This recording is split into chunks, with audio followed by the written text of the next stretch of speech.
En Madrid, en la Audiencia Nacional, en concreto en la Sala de Apelación, ha dado comienzo la revisión de la sentencia que condenó a penas de entre 2 y 13 años de cárcel a 8 acusados por la agresión a 2 guardias civiles y a sus parejas en Alsasua en octubre de 2016. Las defensas presentaron pruebas testificales y documentales para tratar de rebajar las penas que consideran desproporcionadas. A las puertas de esa Audiencia Nacional, familiares de los condenados que pedían justicia.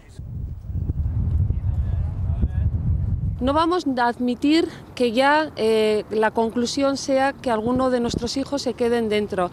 Es el momento de llegar al sentido común, es el momento para terminar con esta conculcación de derechos humanos y es el momento también para decir que ya vale. Necesariamente nuestros hijos tenían que haber estado en la calle ya hace tiempo y ahora es el momento también para terminar con esta barbarie y con esta injusticia.